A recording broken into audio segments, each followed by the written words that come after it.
Nathan Solomon, NASCAR.com. Corey, just kind of take me through those last couple of restarts there with Daniel Hemrick. What were you seeing, and how did you hold him off?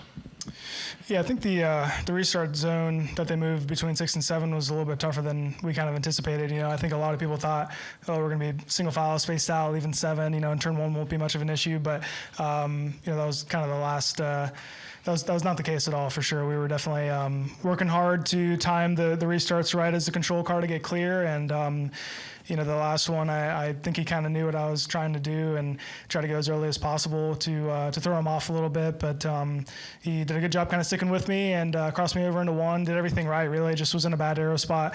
And really got a lot of respect for him for not, sticking it through there and wiping me out, because he certainly could have. So, Daniel's always been a really clean racer, and I enjoy racing around him. So, props to him for that. But, certainly had a really good Mobile 1 Tundra today.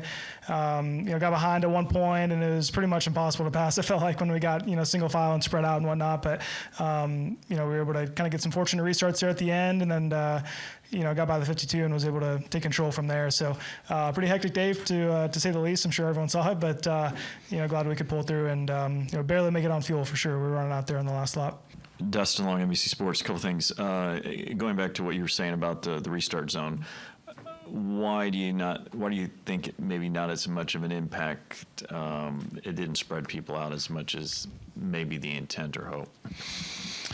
Why? I'm not really sure. I think you're just not really going fast enough, I guess, into 7. I remember when they did it at where did they do it? That was similar to this, and it worked. It was a Coda that they did it really early, and it worked pretty well. Some other road course, anyway. Yeah, I think it's just if you have a lot of momentum, then you're up to speed on entry to the corner. It stacks everyone up and accordions them, and then they spread back out on exit. But the way I was approaching it was I would start in first gear, shift to second, barely lift, and I was back to throttle. So everyone's pretty much just going through that corner. They're not really lifting much, which I'm not sure really if the intent was to spread people out or make it more exciting. I don't really know. I would assume it was to kind of get rid of the turn 1 chaos a little bit, but. Yeah, it certainly made it, exciting for us. It was actually a pretty big debate on which lane we were to choose, whether it was a leader. And the safe bet was the right side, but I was certainly debating going left and just carrying that momentum off the corner and trying to, beat him in the braking zone into 1. But I don't mind it. I think it makes the racing interesting, and it does spread sort of the middle of the pack out a little bit. I think that's where all the chaos kind of starts, but it makes the racing at the front just as good or better. So I'm an advocate for it.